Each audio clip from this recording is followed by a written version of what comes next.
নমস্কার বন্ধুরা, কথক কৌশিকের গল্পের আসরে আপনাদের স্বাগত। আশা করি আপনারা সবাই সুস্থ আছেন। বন্ধুরা, আজ আপনারা শুনবেন সাহিত্যিক সৌরীন্দ্রমোহন মুখোপাধ্যায়ের লেখা সম্প্রদান।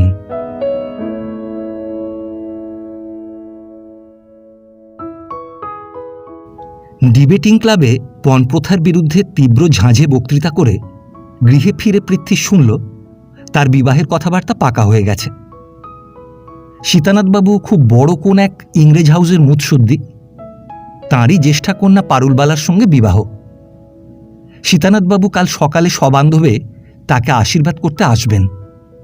1 সপ্তাহ পরেই বিবাহ, দেরি করা চলবে না। সামনে মল মাস পড়ছে, তাই এত তাড়া। পৃথ্বীশ নবীন গ্র্যাজুয়েট। এ বংশের ছেলেরা চিরকাল ইংরেজিতে কোনো মতে নামটা সই করতে শিখেই সরস্বতীর সঙ্গে সম্পর্ক চুকিয়ে থাকে। পৃথ্বীশের পিতৃপিতামহ 3 পুরুষ ধরে পাকা ব্যবসাদার। লোহার ব্যবসায় বাজারে তাদের অসাধারণ প্রতিপত্তি। লক্ষ্মীদেবীও লোহার বাঁধনে অচঞ্চলভাবে বাঁধা আছেন। পৃথ্বীশই শুধু বংশের চিরন্তন প্রথা ঠেলে সরস্বতীর দরবারে হাজিরা রক্ষা করে তাঁর প্রসাদ প্রার্থী হয়েছিল। তাই গৃহে তার খাতিরেরও সীমা ছিল না। পিতা নরেশবাবু তাকে উপেক্ষা করে কোনো কাজ করতে পারেন না। মা ছেলের কথায় চলাফেরা করেন। বড় 2 ভাই পরেশ ও সতীশ কোনো ব্যাপারের মীমাংসার জন্য পৃথ্বীশের মুখ চেয়ে থাকে। তাই আজ তার অজ্ঞাতসারে তার বিবাহের কথাবার্তা এতখানি পাকা হয়ে গেছে শুনে শুধুই যে সে বিস্ময় অনুভব করল এমন নয়, তার ললাটে একটু ভ্রুকুটি রেখাও দেখা দিল। জামা না খুলেই শটান সে মার কাছে এসে উপস্থিত হল। মা তখন ওপরের দক্ষিণের বারান্দায় বসে মালা জপ করছিলেন। কাছেই বামাদাসী পা মেলে সুপুরি কোচাচ্ছিল। পৃথ্বীশ এসে হাঁকল, মা। মা বললেন, কে পিতু? আয় বস। বসবো না, একটা কথা শুনলুম, সেটা সত্যি কিনা তাই জানতে এলুম। কি কথা? আমার নাকি বিয়ে হচ্ছে, আর কালই তার পাকা দেখা। তা পাস টাস করলি তো সব। এখন আমাদের কি সাজ যায় না যে একটি টুকটুকে বউ এনে ঘর আলো করি?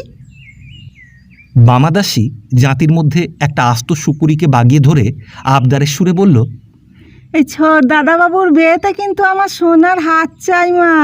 হ্যাঁ, না হলে শুনছি নে বাপু। পৃথ্বীশ তাকে ধমক দিয়ে বলল, এই তুই চুপ কর। তারপর মাকে বলল, কতগুলি গুণে নিচ্ছ শুনি? আমরা কি এমনি কসাই রে যে মেয়ের বাপের গলায় পা দিয়ে টাকা আদায় করব? না, তবু শুনি না। সে নিজে থেকে খরচ করবে। পয়সাওয়ালা মানুষ, 10-12 হাজার টাকা খরচ করা তো তার পক্ষে বেশি কথা নয়। তার উপর তোর মতো জামাই পাচ্ছে, এমন ছেলে বাজারে কটা আছে? বাজারে? তা এ কথাটা ঠিকই বলেছ বটে। আলু পটলের মতো পাত্রও আজকাল বাজারে সাজানো থাকে। যে যেমন দর দেয় সে তেমনি জিনিস বুঝে নেয় না মা? হরিনামের ঝুলিটা মাথায় ঠেকিয়ে মা বললেন, তোর সঙ্গে আর তর্ক করতে পারি না বাপু। বাপ মায় বিয়ে দিচ্ছে, তুই মুখটি বুঝে বিয়ে করে আসবি, ব্যাস। এতদিন পড়াশোনা বলে আপত্তি করছিলি, কোনো কথা কইতে গেছিলাম কি? তারপর এতগুলো পাশ করলি, এখনও বেঁকে থাকবি? বেঁকে থাকার কথা তো হচ্ছে না। বিয়ে করতে আমিও রাজি আছি, তবে আমার এক শর্ত আছে। শর্ত আবার কি শুনি? এই গরিবের ঘরের মেয়ে বিয়ে করব, বড়লোকের মেয়ে নয়। মা মনে মনে বিলক্ষণ চটেছিলেন। ছোট ছেলেটির বিবাহ দিলেই তার সংসারের সব স্বাদ মেটে। যেমন ঘর তেমনই মনের মতো পাত্রীও জুটেছে, সব ঠিকঠাক। আর এই সময় ছেলে একটা বেয়াড়া শখের বশবর্তী হয়ে সমস্ত ভণ্ডুল করে দিতে চায়। মা মুখ বাঁকিয়ে বললেন, গরিবের ঘরের মেয়ে আনলে আমাদের কখনো চলে? না জানে সে কায়দা কানুন, না জানে কিছু। ছোট মন নিয়ে এসে শেষে আমার এমন ঘর ভেঙে খান খান করে দিক। তার উপর তার মা বাপ ভাই বোনকে মাসোহারা দিয়ে পোষো। গরিবের ঘরের মেয়ে আনলে তো তার সেবা খেয়ে বাঁচবে মা। অন্তত পানটাও ঝিয়ের হাতে সাজিয়ে খেতে হবে না। আর বড় মানুষই কায়দা টায়দার কথা যা বলছো। আচ্ছা মা, আমি কথা দিচ্ছি, আমি তাকে শিখিয়ে পড়িয়ে 6 মাসের মধ্যে কেতামাপিক করে নেব। অনাছিসটি কথা তোর। যা বাপু, নিজের কাজ দেখগে, আমার জব ভুলিয়ে দিস নে। পৃথ্বীশ বুঝল মা চটেছেন, কিন্তু মার রাগের ওষুধও তার বিলক্ষণ জানা ছিল। সে বলল, বেশ, আমি বলে কয়ে খালাস রইলুম, কিন্তু ভেবো না যে আমি বাজারের আলু পটল, আর শ্বশুরমশাই থলি ভরে টাকা এনে আমায় বেশ করে দেখে পরখ করে দাম ছাড়বেন। দেখো শেষে সব না ভেস্তে যায়। বিয়ের রাত্রে বাজনা রসুন চৌকির আলোর ঘটায় স্পষ্ট না দেখো পৃথ্বীশচন্দ্র চম্পট দিয়েছে। মার গাটা শিউরে উঠল। তিনি বললেন, থাম থাম, তোর আর অত ইয়ে করতে হবে না। পৃথ্বীশ আর কথা না বাড়িয়ে বাইরে চলে গেল। গৃহিণী এসে কর্তার কাছে কথাটা পারলে তিনি বললেন, আরে ওসব লেখাপড়া শেখা ছোঁড়াগুলোর জ্যাটামি, ওতে কান দিও না। পৃথ্বীশ সেদিনকার ছেলে, তার আবার কথা, তার আবার ওজোর আপত্তি, সেসব তো ধর্তব্যের মধ্যেই নয়। এমনই ভাবের মধ্য দিয়ে উভয় পক্ষে আয়োজন চলতে লাগল। ম্যারাপ নহবতখানা জ্ঞাতি কুটুম্বের বিপুল সমাগম থেকে শুরু করে অ্যাসিটিলিনের ঝাড়, কাগজের পাহাড় পর্বত, রাক্ষস খোক্কস, গড়ের বাদ্য অবধি সব বন্দোবস্ত পাকা হয়ে গেল। বিবাহের দিন সকালে পৃথ্বীশ ভারী গণ্ডগোল বাঁধিয়ে তুলল। মার কাছে স্পষ্টই সে খুলে বলল সে বিবাহ করবে না, আজ রাত্রের ট্রেনেই পশ্চিম যাবে। মা প্রথমে কৌতুক ভেবে ব্যাপারটাকে আমল দিলেন না। শেষে যখন মেজ বউ এসে খবর দিল পৃথ্বীশ সাজগোজ করে একটা ব্যাগে কাপড় চোপড় পুরে কোথায় যেন বেরিয়ে গেছে, তখন তিনি প্রমাদ গুনলেন। সকালে নহবতের বাঁশিতে তখন ভৈরবীর সুর ছুটেছিল। কথাটা নিমেষে বাড়িতে রাষ্ট্র হয়ে পড়ল। কর্তা চোটে বললেন, যাক চলে সে হতভাগা, পাশ করে মাথায় উঠে বসেছে। দেশে আর কোনো ছেলে পাশ করেনি বটে, আমার অপমান করে সে বড় হতে চায়। খবরদার কেউ তার খোঁজ করো না। গৃহিণী কেঁদে বললেন, আমিও আর এ বাড়িতে থাকতে চাই না।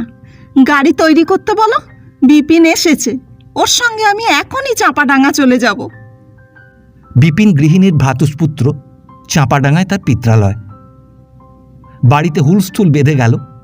জ্ঞাতি কুটুম্বের দল, যারা এই পরিবারের শ্রীবৃদ্ধি দেখে হিংসায় জ্বলে যেত, কলতলায় জটলা পাকিয়ে চাপা গলায় দুর্বৃত্ত পুত্রের এই বিষদৃশ্য বিদ্রোহের তীব্র সমালোচনা লাগিয়ে দিল। মেজবউ পৃথ্বীশকে একটু ভয় করত, কারণ মেজবউয়ের বাপের জমিদারির আয় বেশি বলে চালচলনটাকেও সে পিতৃগৃহের সঙ্গে সম্পূর্ণ খাপ খাইয়ে নেওয়ার চেষ্টায় অহরহ ব্যস্ত থাকত, এবং পৃথ্বীশ মেজবউয়ের এই গূঢ় প্রয়াসটুকু ধরে ফেলে তার প্রতি মধ্যে মধ্যে তীক্ষ্ণ বিদ্রুপবাণ বর্ষণ করত। মেজবউ দেখত বাড়ির বড় থেকে ছোট অবধি সকলেই পৃথ্বীশ বলতে অজ্ঞান, কাজেই সে বিদ্রুপ অসহ্য বোধ হলেও নিরুপায় হয়ে সে তা গায়ে মেখে এসেছে। বামাদাসী হলুদ মাখা কাপড় পরে প্রকাণ্ড বঁটিতে মাছ কুটছিল। এমন সুযোগ পেয়ে মেজবউ বামাদাসীর কাছে মনোভাবটা প্রকাশ করে ফেলল। মেজবউ বলল, এই ছেলেকে সুছেলে বলে সব পুজো করেন। আমারও এক বোনপো দুটো পাশের পড়া পড়ছে, কিন্তু বাপ মায়ের কি বশ। এ কি রেলাটাই করলে। বিনা মেঘে বাজ পড়লে লোকে যেমন স্তম্ভিত অভিভূত হয়ে পড়ে, বামাদাসীর অবস্থাটা তেমনই হয়েছিল। সে কোনো কথা না বলে বঁটির ওপর হাত রেখেই বসে রইল। বাইরের ঘরেও আন্দোলন চলছিল। সরকার মশাই এইমাত্র প্রশাসনের পুলিশ পাসখানা কর্তার কাছে নিয়ে গিয়ে বলছিল, এখানে বড়বাবুর জিম্মা করে দেবেন, আর হারিয়ে গেলে। সে কথা আর শেষ হলো না। কর্তার তাড়ায় সে হতভম্ব হয়ে থেমে গেল। পাড়ার মাতব্বর নারায়ণ চক্রবর্তী বলল, তাই তো, এখন উপায়? নরেশবাবু বললেন, আরে উপায় আর কি, ঘাড় হেঁট করে এখন মেয়ের বাপের কাছে গিয়ে দাঁড়াই গে, সব কথা তাকে খুলে বলে মাপ চাই গে। আশু শিকদার বলল, আরে ওই তো ইংরেজি পড়ার দোষ, মাথা গরম হয়ে ওঠে, হ্রস্বদীর্ঘ জ্ঞান থাকে না। আমার ছেলেটার পড়ার অত চার, আমি বললুম না বাবা, ওই ইংরেজি শিখে কাজ নেই, তুমি আমার কাজকর্ম দেখো, তাহলেই আমি হাসতে হাসতে স্বর্গে যাব। বিজয় বোস বললে, আরে ওসব কথা থাক, এখন আর একটা দায় রয়েছে মাথার ওপর, মেয়েদের বাড়ি খবর পাঠাতে হবে। সেই ভদ্রলোক না হলে মহা ফাঁপড়ে পড়বেন। যদুমণ্ডল বলল, ওহ, কাল দেখা হলো ভদ্রলোকের সঙ্গে, বাড়িতে যত কুটুম অমনি ঘিস ঘিস করছে। কি হাসি মুখ! প্রথম মেয়েটির বিয়ে দিচ্ছে, কাউকে আর বলতে বাকি রাখেনি, আর খরচেরও ত্রুটি করেনি। ইলেকট্রিক আলোর মালা পরে বাড়ি যেন হাসছে। নরেশবাবু বললেন, নিজে আর এই মুখ নিয়ে গিয়ে কি করে দাঁড়াই? পরেশ কি সতীশ কেউ না হয় যাক, হাতে পায়ে ধরে ব্যাপারখানা তাকে বুঝিয়ে আসুক। পরেশের মুখে ব্যাপার শুনে সীতানাথবাবু আকাশ থেকে পড়লেন। তাঁর উপায়? বাড়িতে আত্মীয় কুটুম্ব গিজগিজ করছে, সকলের কাছে মাথা হেঁট। বন্ধু রমাপতিবাবু কাছেই বসেছিলেন, চুপি চুপি বললেন, হ্যাঁ, আরও কিছু নেবার ফিকির নয় তো হে? সীতানাথবাবু পরেশের দু হাত ধরে আর্দ্র কণ্ঠে বললেন, আরও কিছু বেশি দিতে আমি রাজি আছি বাবা, আমায় রক্ষা করো। পরেশ নতশিরে বলল, আপনি সন্দেহ করবেন না সীতানাথবাবু, আমি দাঁও কষতে আসিনি, যথার্থই এই বিপদ হয়েছে। বাবা মাথায় হাত দিয়ে বসে পড়েছেন, মার মূর্ছা অবধি হয়েছিল। সীতানাথবাবু বললেন, এখন আমার জাত রক্ষা হয় কি করে? তার চোখ সজল হয়ে উঠল। রমাপতিবাবু ব্যবসায়ে উকিল, সহজে তিনি কোনো কথা বিশ্বাস করতে পারেন না। জেরা করে করে স্বভাবও আবার এমন হয়ে দাঁড়িয়েছে যে নিতান্ত সহজ ব্যাপারটাকেও তিনি অত্যন্ত ঘোরালো করে দেখেন। তার উপর পয়সা কড়ির গন্ধ যেখানে আছে, সেখানকার সমস্তই তো দারুণ সন্দেহজনক। আদালতে হাকিমদের সঙ্গে নানা তর্ক করে তার আর একটা গুণ জন্মেছিল, চক্ষু লজ্জার তিনি ধার ধারতেন না, এবং যত কঠিন হোক না কেন স্পষ্ট কথা তিনি কইতে জানেন। তিনি এবার পরেশের দিকে চেয়ে খোলাখুলিভাবেই বললেন, কেন আর ভদ্রলোকটাকে মজাও বাবাজি, আরও কিছু নয় ধরে দেবে ক্ষণ, ভাইটিকে যথাসময় হাজির করে দিও। লেখাপড়া না শিখলেও পরেশের স্বভাবটি ছিল নম্র। ব্যবসাদারের ছেলে সে, লোকের মর্যাদা রাখতে বিলক্ষণ জানে, এবং সহ্য করবার শক্তিও তার অসাধারণ। কিন্তু রমাপতিবাবুর কথা শুনে তার ইচ্ছা হলো ওই অভদ্র বর্বরটার টাক ধরা মাথায় সজোরে এক ঘুষি বাগিয়ে দেয়। মানুষ এমন হৃদয়হীন অসভ্য হতে পারে, মুখে এমন কঠিন কথা বলতে পারে, 3 পুরুষ ধরে কঠিন লোহার কারবার করেও তার এ জ্ঞান হয়নি। শুধু সীতানাথবাবুর বিপন্ন অবস্থার কথা ভেবেই সে কোনো মতে আত্মসম্বরণ করল। পরেশ রমাপতির দিকে অবজ্ঞার দৃষ্টিতে চেয়ে সীতানাথবাবুর পদস্পর্শ করে বলল, দেখুন, আপনি আমার পিতৃতুল্য, আপনার সঙ্গে ধাপ্পাবাজি করতে আসিনি। বিপদ আপনারও আমাদেরও, তবে আপনার বিপদ আরও বেশি। আমাদের সাধ্য থাকলে যে কোনো উপায় হোক আপনাকে আমরা সাহায্য করতুম। তাছাড়া আপনি বাবাকে চেনেন, আপনি বরং তাঁর কাছে চলুন, যদি আমার কথা বিশ্বাস না হয়। পরেশের চোখের কোণে অশ্রুবিন্দু ফুটে উঠল। সীতানাথবাবু তা দেখলেন। তিনি বললেন, হ্যাঁ, দাঁড়াও বাবা, তাই যাব। এই বিপদ তাঁরও আমারও, তবে বাড়িতে একবার খবরটা দিয়ে আসি। সীতানাথবাবু অন্দরে চলে গেলেন। রমাপতি উকিল গড়গড়ায় তামাক টানতে টানতে পরেশের দিকে চেয়ে বললেন, আপনি তামাক ইচ্ছা করেন? পরেশ হ্যাঁ কি না কোনো কথা বলল না, তক্তপোষের উপর বসে রইল। অন্দরমহলে দুঃসংবাদে জ্বলে উঠল। নানা কণ্ঠে নানা ভাবের সুর খেলে গেল। সীতানাথবাবু হতবুদ্ধির মতো চাতালে বসে পড়লেন। ভাগ্নি চপলা তাড়াতাড়ি একখানা পাখা নিয়ে এসে তাকে বাতাস করতে লাগল।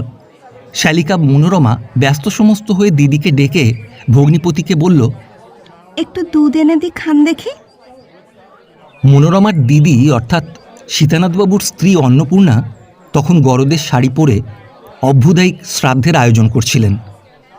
মোটাসোটা দোহারা গৌরবর্ণ দেহ, নিচে হাতে গিন্নি প্যাটার্নের কগাছা করে সোনার চুড়ি ও শাঁখা, ওপর হাতে অনন্ত গয়নাগুলি সে হাতে ঠাঁই পেয়ে চমৎকার মানিয়েছে। কুটুম্বিনীদের মুখে এই সংবাদ শুনে অন্নপূর্ণা উদ্বিগ্ন হৃদয়ে স্বামীর কাছে এসে উপস্থিত হলেন।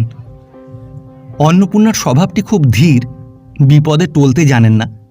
স্বামীর মুখের ভাব দেখে তিনি বললেন, তা তুমি অমন করে বসে পড়লে কেন? কলকাতা শহরে পাত্রের অভাব কি? এখনই চারিদিকে লোক পাঠাও, পাত্র এনে হাজির করবে। মেয়ে তো আমার কালো কুৎসিত নয়, আর টাকাও তুমি কিছু কম দিচ্ছ না। সীতানাথবাবু হতাশভাবে বললেন, কিন্তু ওই নরেশবাবুর ছেলের মতো পাত্র কি আর চট করে মেলে? সুপাত্রের জন্যই না মেয়েকে বড় করে রেখেছিলুম। অন্নপূর্ণা জানতেন এই পাত্রটির প্রতি স্বামীর ঝোঁক কতখানি। রূপে গুণে ধনে মানে এমন পাত্র সহজে পাওয়া যায় না, সত্য।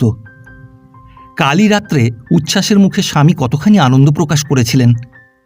নিজেদের জামাই ভাগ্য ও পারুলের স্বামী ভাগ্যের আলোচনায় একেবারে পঞ্চমুখ হয়ে উঠেছিলেন।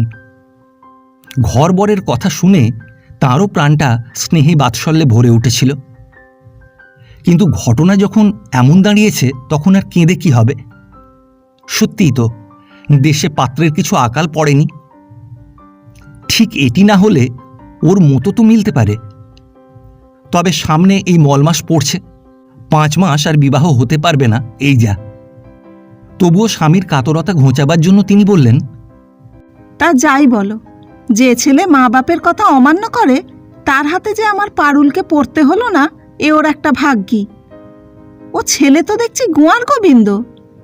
শিক্ষক লেখাপড়া বাবু, তা বলে কি এতই এ? তারপর পরামর্শ করে স্থির হল সীতানাথবাবু এখনই গিয়ে নরেশবাবুর সঙ্গে স্বয়ং দেখা করবেন এবং তার পুত্রকে একান্ত না পাওয়ায় তবে এখনই চারিদিকে লোক পাঠিয়ে পাত্রের সন্ধান করাবেন। কলকাতার মেসগুলো তো ছেলেতে ঠাসা, পাত্রের অভাব কি? অন্নপূর্ণার বৃদ্ধা পিসি বললেন, তা সত্যিই তো, ভাত ছড়ালে কি কাকের অভাব হয়? এত টাকা খরচ করবে শুনলে কত পাত্র অমনি লুটিয়ে এসে তোমার পায়ে পড়বে। বেলা তখন প্রায় 10টা। নরেশবাবু আত্মীয় বন্ধুদের সঙ্গে বৈঠকখানা ঘরেই ছিলেন। অন্দরের দিক থেকে প্রচুর বর্ষণ পেয়ে তাঁর রোষাগ নিয়ে একেবারে নিভে গেছে। ভট্টাচার্য মশাইয়ের অনুরোধে সতীশ, সরকার মশাই এবং 2 জন ভৃত্য পৃথ্বীশের সন্ধানে বের হয়েছে। এত বড় উৎসব ভবনের উপর দারুণ অপ্রসন্নতার কালো ছায়া পড়েছে। বৈঠকখানা গৃহ নিস্তব্ধ। কেবল 2-4 জন নিতান্ত লোলুপ বন্ধু গড়গড়া টানার সব দেশেই নিস্তব্ধতা ভঙ্গ করছিল। এমন সময় পরেশের সঙ্গে সীতানাথবাবু পাগলের মতো সেই ঘরে প্রবেশ করলেন। সীতানাথবাবুকে দেখে সকলেই একটু উসখুস করে নড়ে বসল। নরেশবাবু একটা দীর্ঘ নিঃশ্বাস ত্যাগ করে বললেন, পরেশের মুখে বিপদের কথা শুনেছেন তো? সীতানাথবাবু বালকের মতো কেঁদে ফেলে বললেন, এখন আমার উপায়?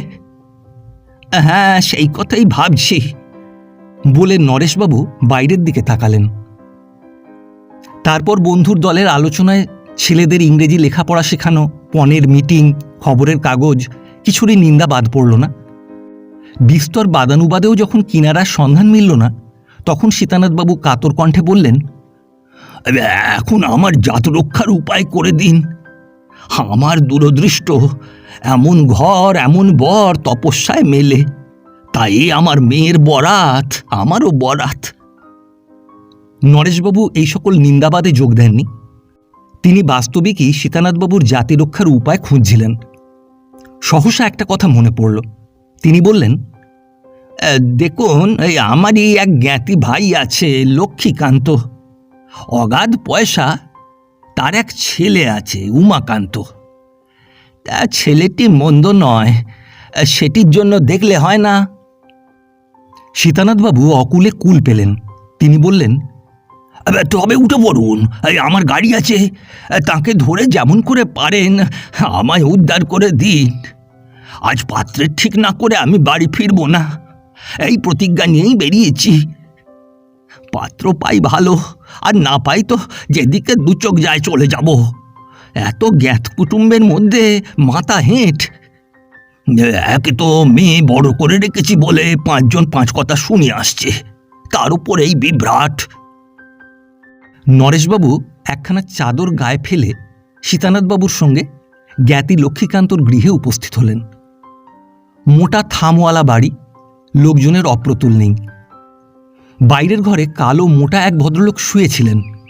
একটা ভৃত্য বসে তার পা টিপে দিচ্ছিল। নরেশবাবু এসে তাকে ডাকলেন, লক্ষ্মী, শুনছ? মোটা ভদ্রলোকটি উঠে বসলেন। তখন নরেশবাবু আদ্যপান্ত সমস্ত ব্যাপার খুলে বললেন। সীতানাথবাবু বিস্তর আবেদন নিবেদন জানালেন।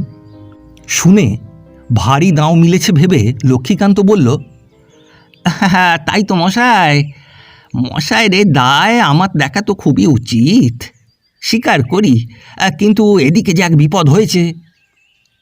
বিপদ? সীতানাথবাবু ভড়কে গেলেন। তিনি একেবারে লক্ষ্মীকান্তর পায়ে হাত দিয়ে বললেন, আমায় রক্ষা করতেই হবে। লক্ষ্মীকান্ত পা সরিয়ে নমস্কার করে বলল, আগে করেন কি, আপনি মহাশয় ব্যক্তি, তবে বিপদটা কি জানেন?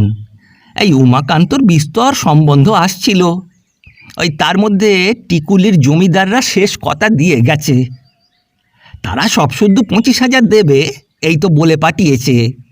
আমিও একরকম মত দিয়েছি, এই 5-7 দিনের মধ্যেই তারা পাকা দেখাটা সেরে রাখতে চান, তারপর প্রথম তারিখ পেলেই বিয়ে হবে। তা বাড়িতে মেয়েদেরও স্বাদ, ওইখানেই বিয়ে হয়। লক্ষ্মীকান্ত চেহারা ও কথাবার্তার ধরনটা সীতানাথবাবুর বড় মনোপ্পুত হচ্ছিল না। অন্য সময় হলে তিনি এ সকল কথা উত্থাপনও করতেন না, কিন্তু এ যে বড় বিপদের মুখ। এখন আর বিচার তর্কের সময় নেই। তবুও 25,000 টাকার কথাটা তার কানে অত্যন্ত বেসুরো বাজল। তিনি বললেন, 25,000 টাকা? লক্ষ্মীকান্ত বলল, হ্যাঁ, আমার ওই এক ছেলে, আর আমার বিষয় সম্পত্তি সম্বন্ধে মশাই বাইরে খবর নিতে পারেন। তাহলে আমায় উঠতে হলো। আমার এটি বড় মেয়ে বটে, কিন্তু এটি ছাড়া আমার আরও 2টি মেয়ে আছে। অবশ্য প্রথমটির বিয়ের যা খরচ করব, তা যে সকলের বেলায় করতে পারবো তাও বলছি না। তবু আমার মতো লোকের পক্ষে 25,000 টাকা দেবার চেষ্টা করাও বাতুলতা। তাহলে আর কি, নিরুপায়। কথাটা শেষ করে সীতানাথবাবু হতাশভাবে দেয়ালের গায়ে টাঙানো ঘড়ির পানে চাইলেন। 11টা বাজতে তখন 3 মিনিট বাকি। লক্ষ্মীকান্ত দেখল শিকার বুঝি পালায়। সে ভাবল, না, দর নামাতে হবে। ও পক্ষ খবর নিতে গেলে বিস্তর গোল বাঁধতে পারে। টিকুলির জমিদারের কথাটা একেবারে বানানো না হলেও দরটা অবশ্য একটু অতিরঞ্জিত করেই বলা হয়েছিল। তা এমন ব্যবসা ক্ষেত্রে একটু আধটু অতিরঞ্জিত করায় দোষ নেই। 25,000 না হোক 5,000 অবধি উঠতে পারে বলে তারা আভাস দিয়ে গেছে তো। তবে এ কথাও ঠিক, ছেলের গুণের কথা জানে না বলেই। পুত্র উমাকান্তর গুণের মধ্যে পাড়ার অ্যামেচার থিয়েটারের সে সেক্রেটারি। নাটকে নায়ক সেজে বেশ চমৎকার নাকি সুরে করুণ অভিনয় জমিয়ে তুলতে পারে, এবং ইয়ার মহলেও পুরোদস্তুর খরচে বলে তার নাম ডাক আছে। রাত্রেও সব দিন বাড়িতে থাকে না। বুনিয়াদি প্রথায় এতখানি পোক্ত থাকার জন্য কলকাতার কোনো সম্বন্ধ জমছিল না, এসেই ফেসে যাচ্ছিল। ভাগ্যক্রমে যদি বা আজ এমন দাঁও মিলেছে। লক্ষ্মীকান্ত বলল, তা বেশ, আপনি ভদ্রলোক, আপনি নয় 20,000ই দেবেন। আপনার মতো মশায় ব্যক্তির সঙ্গে সম্পর্ক করতে গেলে 5,000 টাকা লোকসান করা কি আর এমন বড় কথা? সীতানাথবাবু বললেন, না মশাই, 20,000 দেওয়াও আমার পক্ষে দুঃসাধ্য, অসম্ভবই বলতে পারেন। সীতানাথবাবু উঠলেন। লক্ষ্মীকান্ত বলল, উঠলেন যে, বসুন বসুন, এক ছিলিম তামাকি নয় খেয়ে যান। আপনি নরুদার সঙ্গে এসেছেন, যাক, তবে নয় ওই 16,000ই রাজি হয়ে পড়ুন। আমি উমাকান্তকে ডাকিয়ে দিই, আশীর্বাদ করে যান। আজই লগ্ন বললেন না? তাও 8টার লগ্নে হতে পারবে না তো। ওই যে বললেন ওই 10টায় আর একটা লগ্ন আছে, সেইটাতেই ঠিক করুন। কেননা আমার তো আবার সব গোছগাছ করে নিয়ে যেতে হবে। একটি ছেলে, বাজনা বাদ দিয়ে আলো লোকজন এইসব না হলে নিন্দে যে মুখ দেখাতে পারবো না। সীতানাথবাবু দেখলেন যে তিনি এখন দায় পড়েছেন। সে দায় রক্ষা পেতে হলে মূল্য কিছু ধরে দিতেই হয়। তবু লক্ষ্মীকান্তকে খুব ভদ্র বলতে হবে, তার জন্য এতগুলো টাকা লোকসান করছে। তারও আজ যেমন করে হোক পাত্র চাই। তখন আরও কিছুক্ষণ কথাবার্তার পর 15,000ই দর রফা হয়ে গেল। লক্ষ্মীকান্ত স্বস্তির নিঃশ্বাস ফেলে উমাকান্তকে ডেকে পাঠালেন। আধ ঘণ্টা পরে বংশধর উমাকান্ত এসে দেখা দিল। রং শ্যামবর্ণ, চোয়াড়ে ধরনের চেহারা, মাথার চুল সামনের দিকে অত্যন্ত দীর্ঘ, পিছনে নেই বললেই চলে। চোখ দুটি জবা ফুলের মতো লাল, কাল সারা রাত্রি থিয়েটারে কাটিয়ে সকালে এসে শয্যায় পড়েছিল। বাড়ির লোকের হাঁকাহাঁকিতে ঘুম ভাঙলে চিত্ত এখন বিরক্তির ভাব ধারণ করেছে। সীতানাথবাবু একদৃষ্টে তাকে লক্ষ্য করছেন দেখে লক্ষ্মীকান্ত বলল, ওই কাল এক বন্ধুর বাড়ি নিমন্ত্রণ ছিল, সেইখানে সারা রাত জেগে খাটতে হয়েছে কিনা তাই আর কি। পুত্র পিতার পানে ঈষৎ কৌতুক মিশ্রিত দৃষ্টিতে চেয়ে মাথা নামিয়ে বসল। সীতানাথবাবু পাত্র আশীর্বাদ করে বললেন, তাহলে আমি বাড়ি গিয়ে খবর দিই গে উদ্যোগ সব বন্ধ আছে কিনা। ওই 10টার লগ্নই তাহলে ঠিক। আর কন্যা আশীর্বাদটা আপনি। তাকিয়াটা কোলের ওপর তুলে শরীরটাকে একটু দুলিয়ে লক্ষ্মীকান্ত বলল, তার আর কি, আমার মা লক্ষ্মীকে ওই সম্প্রদানের পূর্বেই আশীর্বাদ করবো ক্ষণ। এখন আমিও সব উদ্যোগ করি।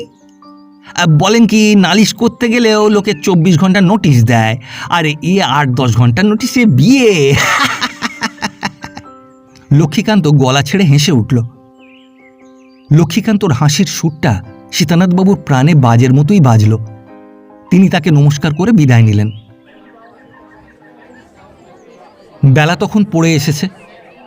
আভ্যুদায়িক শ্রাদ্ধ সেরে একটু মিছরির শরবত মাত্র গলায় ঢেলে সীতানাথবাবু নিজের ঘরে এসে খাটের ওপর শুয়ে পড়লেন। মেঝে বিছানো কার্পেটের ওপর বসে মেয়েরা পারুলকে কোণে সাজাচ্ছিল। সীতানাথবাবুর মনটা মোটেই প্রসন্ন ছিল না। প্রথম মেয়ের বিবাহ, বলতে গেলে তাঁর আমলে বাড়িতে এই প্রথম কাজ। বাইরে বাজনা বাদ্য গণ্ডগোল পুরোমাত্রায় চললেও তিনি যেন ওরই মধ্যে কলের পুতুলের মতোই চলাফেরা করছিলেন। কোনো কাজেই তেমন মন লাগছিল না। বিবাহের দিন এভাবে বরবদল হয়ে গেল, এমন ব্যাপার কোথাও কখনো ঘটেছে? না কেউ কখনো এমন ব্যাপারের কল্পনাও করতে পেরেছে? একটা ভাবী অমঙ্গল আশঙ্কায় তার বুকটা থেকে থেকে কেঁপে উঠছিল।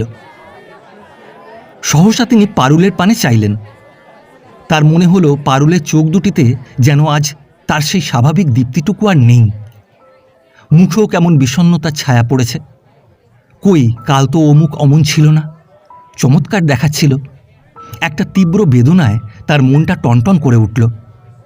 তার মনে পড়ল উমাকান্তর সেই চেহারা, লাল চোখ, কামানো ঘাড় ও মাথার সামনে প্রকাণ্ড চুল, নিতান্তই গুঁয়ারের মূর্তি।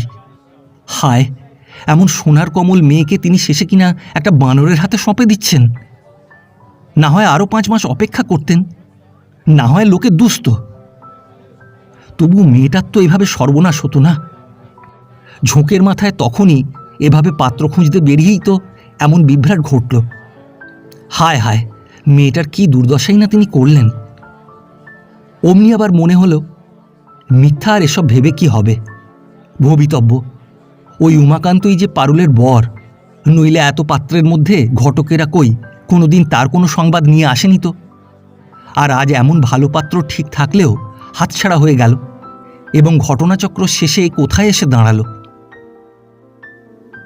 যাক, ওকে নিয়েই পারুল সুখী হোক, এ বিষয়ে আর মন খারাপ করে কি হবে। সীতানাথবাবু এমনই নানা কথা ভাবছিলেন। এমন সময় এক সুবেশ তরুণ যুবা সেই ঘরে এসে উপস্থিত হলো। এসেই বলল, মেজমামা, এ কি শুনছি, পৃথ্বীশবাবুর সঙ্গে নাকি এই সম্বন্ধ ভেঙে গেছে? সীতানাথবাবুর চোখ ছলছল করে উঠল। মৃদু কণ্ঠে তিনি বললেন, কে ললিত, আয় বাবা বস। যুবার নাম ললিত, সীতানাথবাবুর খুড়তুতো বোনের ছেলে। সে প্রেসিডেন্সিতে বিয়ে পড়ছে। ললিত বলল, না না, বসবো কি, তার উপর শুনলুম ওই উমাকান্তটার সঙ্গে পারুলের বিয়ে দিচ্ছেন। হ্যাঁ, কিন্তু উপায় কি? উপায় কি? রামচন্দ্র, ওই বিশ্ব বখা ছেলে উমাকান্ত, অ্যামেচার থিয়েটারের রাজা সেজে বেড়ায়, আর নেশা টেশাও দিব্যি ধরেছে। যত লক্ষ্মীচারা সঙ্গীর সঙ্গে দিবারাত্র ইয়ার্কি দিয়ে ফেরে। এত টাকা খরচ করে সেইটির সঙ্গে পারুলের বিয়ে দিচ্ছেন? তার চেয়ে ওর গলা টিপে মেরে ফেললেন না কেন? মেয়েদের দলে উপবিষ্ট এক বর্ষীয়সী সহসা গম্ভীর কণ্ঠে ডাকলেন, ললিত। সেই স্বরে চমকে ললিত চেয়ে দেখে সে ঘরে পারুল বসে আছে। বর্ষীয়সীর চোখের ইঙ্গিতে ললিত বুঝল এ কথাটা পারুলের সামনে কওয়া ঠিক হচ্ছে না। ললিত বলল, এই আপনি এমন চুপচাপ পড়ে থাকলে চলছে না তো মেজমামা। পৃথ্বীশবাবুকে যেমন করে হোক পাকড়ানো চাই। আমি সব শুনেছি, এতেই আপনি হাল ছেড়ে দিয়েছেন। আসুন দেখি আমার সঙ্গে, একখানা মোটর নিয়ে বেরিয়ে পড়ি, সন্ধ্যারও এখন দেরি আছে। সীতানাথবাবুর মনে হলো এতক্ষণ তার যেন একটা কঠিন পীড়া হয়েছিল। হাত পাগুলো দুর্বল অবশ হয়ে পড়েছিল, কোনো শক্তি ছিল না। এখন ললিতের কথায় যেন আবার নতুন করে চেতনা শক্তি সব তিনি ফিরে পেলেন। ধর্মর করে উঠে বসে তিনি বললেন, নরেশবাবুর ছেলের সঙ্গে তোর জানাশোনা আছে নাকি? না, তবে ওর যে প্রধানমন্ত্রী হরিহর, ওদের ক্লাবের সেক্রেটারি, তার সঙ্গে আমার খুব আলাপ পরিচয় আছে। চলুন দেখি তাকে ধরে পৃথ্বীশবাবুকে বের করতে পারি কিনা দেখি। তাকে পেলে আর ব্যাপারটা বোঝালে সহজেই তিনি রাজি হবেন বলেই আমার বিশ্বাস। নিন নিন, আপনি উঠুন, একটা জামা থাকবে না হয় দেরি হয়ে যায় যদি, তার চেয়ে আমার এই চাদরখানাই নিয়ে চলে আসুন। আমি তো এসে এইসব শুনে অবাক হয়ে গেছি। এক নিঃশ্বাসে ললিত কথাগুলো বলে গেল। সব কথাগুলো সীতানাথবাবুর কানেও গেল না, তিনি ঠিক বুঝতেও পারলেন না। তিনি কেমন হতভম্ব হয়ে পড়েছিলেন। ললিত তাকে একরূপ টেনে নিয়ে বাইরে এলো এবং কাউকে কিছু না বলে পথে বের হয়ে পড়ল। পৃথ্বীশকে বের করতে কষ্ট হলো না। ক্লাবের সেক্রেটারি হরিহরের বাড়ি এসে তাকে সমস্ত ব্যাপার খুলে বলতেই সে বলল, ও তাই বুঝি রাস্কেল হঠাৎ আমার এখানে একটা ব্যাগ নিয়ে এসে উপস্থিত। বললে বিয়ের দিন পেঁচিয়ে গেছে, মেয়ের বাড়িতে কার খুব অসুখ, চলো এই হিড়িকে পুরি টুরি কোথাও ঘুরে আসি। ললিত বলল, না না, সব মিছে কথা। তারপর সীতানাথবাবুকে দেখিয়ে বলল, এই ইনি আমার মেজো মামা, এরই মেয়ের সঙ্গে বিয়ে। ভদ্রলোক বাধ্য হয়ে শেষে কিনা 15,000 টাকা শুদ্ধ মেয়েটিকে ওই লক্ষ্মী ছাড়া উমাকান্তর হাতে সঁপে দিচ্ছেন। কাল বিকেলে আমি মামার বাড়ি থেকে চলে এসেছি, তারপর আজ সারাদিন সেই সকাল থেকেই তো প্রেসে কেটেছে। সেইখানে বসে থেকে বিয়ের পদ্য ছাপিয়ে ফিরে গিয়ে শুনি এই ব্যাপার, তাই ওকে তোমার কাছে টেনে আনলুম। এখনো সময় আছে, তুমি উপায় করো, পৃথ্বীশবাবুকে চাই। তুমি তাকে এনে দাও, আর না হলে মেয়েটাকে সারা জন্মটাই পুড়ে ছাই হতে হবে। হরিহর বলল, দাঁড়াও, সে রাস্কেল আমার ওপরকার লাইব্রেরি ঘরে বসে কী সব কেতাবপত্র ঘাঁটছে। বলে মাথায় মজার আইডিয়া এসেছে, কি বই লিখবে। বেশ, সীতানাথবাবুকে নিয়ে আমি ওপরে যাচ্ছি, তুমি এইখানে অপেক্ষা করো। সীতানাথবাবুকে নিয়ে হরিহর লাইব্রেরি ঘরে এলো। একখানা কৌচে প্রকাণ্ড এক কেতাবের আড়ালে মুখ গুঁজে পৃথ্বীশ পড়েছিল। হরিহর ডাকল, পৃথ্বীশ। পৃথ্বীশ বইখানা মুড়ে রেখে মাথা তুলে বলল, কি? তোমার শ্বশুর এসেছেন দেখা করতে। শ্বশুর? পৃথ্বীশ বিস্ময়ে উঠে বসে কুতূহলী দৃষ্টিতে সীতানাথবাবুর পানে চেয়ে দেখল। সীতানাথবাবু একেবারে অগ্রসর হয়ে তার হাত দুটি ধরে বললেন, বাবা, এ দায় আমায় উদ্ধার করো, তোমার মঙ্গল হবে। হরিহর বলল, তুমি এত বড় পাষণ্ড যে পালিয়ে এসে ওর সর্বনাশ করেছ। কিন্তু না বাবা, কোনো দোষ নেই তোমার। তবে আমারও কথা শোনো, শুনে যা বলবার থাকে বলো। আজ আমার মেয়ের বিয়ে দিতেই হবে, না হলে সে দপড়া হবে, আর দপড়া হলে সেই মেয়েকে কেউ আর বিয়ে করবে না। তাই তোমার কাছে নিরাশ হয়ে এই লক্ষ্মীকান্ত মজুমদারের ছেলে উমাকান্তর সঙ্গেই তার বিয়ে ঠিক করতে হয়েছে। লক্ষ্মীকান্তবাবু 15,000 টাকায় বিয়ে দিতে রাজি হয়েছেন, কিন্তু সে ছেলে কেমন তা তুমি জানো বোধহয়। তোমার এই বেঁকে দাঁড়ানোতে মেয়েটাকে বাধ্য হয়ে একেবারে এই যে কোথায় ফেলে দিচ্ছি, তা আমি বাপ হয়ে কিছুই বুঝতে পারছি না। পৃথ্বীশ বলল, কিন্তু জানেন তো আমার এই বিয়ের দারুণ বাধা আছে। কি বাধা বাবা, বলো। আমার প্রতিজ্ঞা, যদি বিয়ে করি তো 1 পয়সা পণ নেব না, গরিবের মেয়ে বিয়ে করব। আর তাহলে আমার মেয়েটা ভেসে গেলেও তুমি চাইবে না ফিরে? শোনো বাবা, আমি মেয়েকে লেখাপড়া শিখিয়েছি, সুপাত্র পাইনি বলে জ্ঞাত কুটুম্বের মানা ঠেলেও তাকে বড় করে রেখেছি। মনের মতো পাত্র পেয়ে মহা আনন্দে নিজের ইচ্ছে আজ যখন খরচপত্র করতে বসেছি, তখন এই বিপদ। বুঝছি উমাকান্তর হাতে মেয়ে দেবার চেয়ে মেয়ের গলা কেটে মেরে ফেলাও নিষ্ঠুরতা নয়, কিন্তু তাও বাধ্য হয়ে আমায় করতে হচ্ছে। হরিহর বলল, এ তোমার অন্যায় হচ্ছে পৃথ্বীশ। তোমার গুঁয়ের জন্য একটি বালিকার ইহজন্মটাই একবারে নষ্ট হয়ে যাবে? না, তা কখনো হবে না, বিশেষত পাকাপাকি বন্দোবস্তের পর। সীতানাথবাবু আর্দ্র সুরে বললেন, আমায় দয়া না হয় তো আমার মেয়ের মুখের পানে চেয়েও একটা নারী জন্মকে চিরদিনের দুঃখ দুর্দশা থেকে রক্ষা করবার জন্য না হয়। বেশ, কিন্তু আমার একটা শর্ত আছে। হ্যাঁ, বলো কি শর্ত? এ বিয়ে আপনি যৌতুক হিসেবে এক পয়সাও আমাকে দিতে পারবেন না। বেশ বাবা, শুধু শাঁকা হাতে মেয়েকেই তোমার হাতে সম্প্রদান করব। আর হ্যাঁ, আর কি বলো? ওই বাজনাবাদ্যি করে আলোর ঘটা নিয়ে চতুর্দোলে চড়েও বিয়ে করতে আমি যাব না। একখানি সেকেন্ড ক্লাস ভাড়াটে গাড়ি আর আমার কজন আত্মীয় বন্ধু নিয়ে ব্যাস। কিন্তু আমার বাবাকে এতে রাজি করতে পারবেন কি? সে ভার আমার, তিনি আমায় দয়া না করে থাকতে পারবেন না। হরিহর বলল, হ্যাঁ তাহলে চলুন, ওকে নিয়ে যাওয়া যাক। আমি ওদের বাড়ি খবর পাঠিয়েছি। তাহলে আর দেরি করো না বাবা, এই ধারে সন্ধ্যা হলো। পথে মোটর দাঁড়িয়েছিল। সকলে পৃথ্বীশকে নিয়ে মোটরে চড়ে তার গৃহের দিকে ছুটল। সীতানাথবাবু চুপ করে বসেছিলেন। বসে বসে ভাবছিলেন, আজ জীবনটার ওপর দিয়ে কি এ ঝড় বয়ে গেল। এই সুখ, এই দুঃখ, আবার সুখ, ভারী বিচিত্র। আজ যে ঘটনা ঘটে গেল, এ সত্যি ঘটল না এ স্বপ্ন? ভট্টাচার্য মশাই তাড়া দিচ্ছিলেন, ওগো স্ত্রী আচার সেরে নাও, এধারে আর বিলম্ব নেই। পৃথ্বীশকে নিয়ে মেয়ে মহলে তখন স্ত্রী আচার চলছিল। নিরানন্দ পুরীতে আবার আনন্দের ঢেউ ছুটেছিল। শাঁখের রোলে পাশের লোকের কথা শুনতে পাওয়া যায় না। পৃথ্বীশও সন্ত্রস্ত হয়ে উঠেছিল, বিশেষ ললিতের নবরাত জ্বালায়। সে সজোরে পৃথ্বীশের কান মলে দিলে পৃথ্বীশ রেগে উঠল। না, অমনি ৫-৭টা বিনা এক সুরে ঝঙ্কার তুলল, ওগো, মিনি পয়সার জিনিস পেলে লোকে এমন হেনস্থাই করে থাকে। ভট্টাচার্য মশাই আবার হাঁক পারলেন, নেন আপনারা, ওই ৮টা বাজলো, লগ্ন বয়ে যায়। বর এসে বসলে কন্যাকে তার সামনে বসানো হলো এবং মন্ত্রপাঠ আরম্ভ হলো। ছেলেমেয়েরা চতুর্দিকে ভিড় করে এসে বসল। সীতানাথবাবু যখন কন্যা জামাতার হাত এক করে দিলেন, তখন আনন্দে তার ২ চোখ জলে ভরে উঠল। আহা, সুখী হও, দুজনে চির সুখী হও। কন্যা জামাতাকে বাসরে পাঠিয়ে স্বচ্ছন্দ মনে সীতানাথবাবু বাইরে এলেন। নরেশবাবুকে অত্যন্ত আবেগে আলিঙ্গন করে বললেন, আমায় আপনি কিনে রাখলেন, চিরদিনের জন্যে কিনে রাখলেন। ওহ, আমার যে আজ কি আনন্দ হচ্ছে তার কি বলবো। নরেশবাবু বললেন, হ্যাঁ, আমার সঙ্গে আর ওসব কথা কেন? এখন এই ভদ্রলোকরা যারা এসেছেন, এদের আর বসিয়ে রাখা কেন? ওদের বসাবার উদ্যোগ করা যাক না। ছাদের উপর ভোজনের স্থান হয়েছিল। সকাল সকাল আহারের ডাক পড়ায় উপস্থিত নিমন্ত্রিতবর্গ সন্তুষ্ট চিত্তে ছাদে গিয়ে উঠলেন। সীতানাথবাবু নিজে আগাগোড়া খাওয়া দাওয়ার তদবির করতে লাগলেন। এত টাকার মানুষ হয়েও সীতানাথবাবু নিজে দাঁড়িয়ে সকলকে খাওয়াচ্ছেন।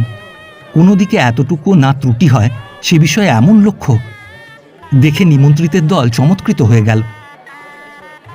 এমন সময় গলির মোড়ে ঝমরঝম শব্দে ব্যান্ড বেজে উঠল। প্রকাণ্ড সমারোহ করে এক বর চলেছে বিবাহ করতে। শব্দ কাছে এলো, ক্রমে আরও নিকটে, বাড়ির সামনে। শেষ বাজনার শব্দে লোকের কানে তালা ধরবার উপক্রম। এমন সময় ললিত ছুটে ছাদে এসে দাঁড়ালো। মেজমামা! সেই ডাক মেজমামার কানে পৌঁছল না। তিনি তখন ওপাড়ার বিখ্যাত খাইয়ে নন্দচাটুর্যের পাতে গুনে গুনে কচুরি দেওয়াচ্ছিলেন। ললিত তার কাছে এসে বলল, মেজমামা, এ আপনি কি করেছেন? বর উমাকান্ত যে বাদ্যভাণ্ড নিয়ে উপস্থিত, তাদের বুঝি আর খবর দিয়ে বারণ করা হয়নি? সীতানাথবাবু চোখ কপালে তুলে দাঁড়িয়ে উঠলেন, বললেন, তাই তো, ভারী ভুল হয়ে গেছে তো। আহ্লাদের চোটে ও কথাটা আর মনেই পড়েনি। তাছাড়া সময়ই বা পেলুম কখন বল? এদের নিয়ে ঠিকঠাক করে ফিরতেই তো 7:45 বাজলো। তারপর ফিরেই বিয়ে দিতে বসলুম। তবে ফেরবার মুখে গাড়িতে একবার কথাটা মনে হয়েছিল। ভেবেছিলুম বাড়ি ফিরে তোকে 2-1 মাতব্বরের সঙ্গে পাঠাবো, কিন্তু আর মনেই পড়েনি। ললিত বলল, এখন উপায়? তার স্বরে অনেকখানি উদ্বেগ প্রকাশ পেল। সীতানাথবাবু তখন আনন্দে উচ্ছ্বসিত। কোনো দুর্ভাবনাই তার মনে আর হুল ফোটাতে পারে না। তিনি হাসতে হাসতে বললেন, তার আর কি, সব অভ্যর্থনা করে বসাও। ওই তারপর ওই বড় ঘরে ওদের সমস্ত বরযাত্রীদের জন্য পাত করতে বলে দাও গে। ললিত অবাক হয়ে গেল। আনন্দের আতিশয্যে মেজুমামার মাথা খারাপ হয়ে গেল নাকি? এ কি বলেন? সীতানাথবাবু বললেন, অবাক হচ্ছিস তুই? আর ছেলে মানুষ কি না? ওরে, আজ আমার বড় আহ্লাদের দিন। আজ আমার বাড়ি থেকে না খেয়ে কারো ফেরবার জোকি। সব পাত করিয়ে বসিয়ে দাও গে, তারপর আমিও যাচ্ছি। মামার খোশখেয়ালির মেজাজ দেখে ললিতের অন্তরাত্মা শিউরে উঠল। মামা তো জানেন না বাইরে ওই যে নতুন দলটি এসে উদয় হয়েছে তারা কি পদার্থ দিয়ে তৈরি। ওপর থেকে সীতানাথবাবু নেমে এলেন। বাইরে একেবারে লোকারণ্য।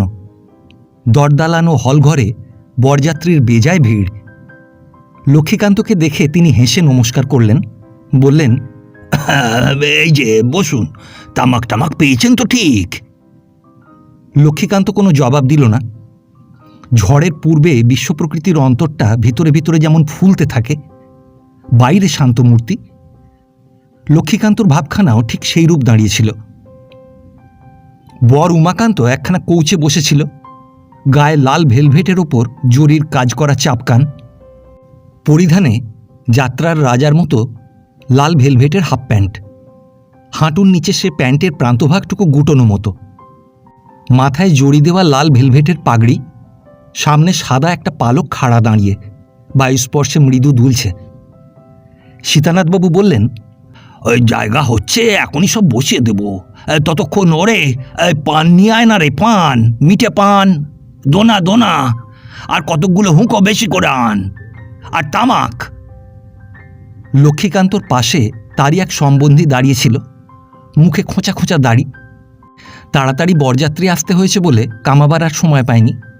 গায়ে শার্ট, হাতা দুটো একটু বেশি দীর্ঘ, দেখলেই মনে হয় নিজের জামা নয়, ধার করে আজকের রাতের মতো গায়ে দিয়ে এসেছে। সম্বন্ধী হাতা দুটি ওরই মধ্যে সকলের অলক্ষ্যে মাঝে মাঝে টেনে ওপরে তুলছেন, কিন্তু পরক্ষণেই তা আবার ঝুলে পড়ছে।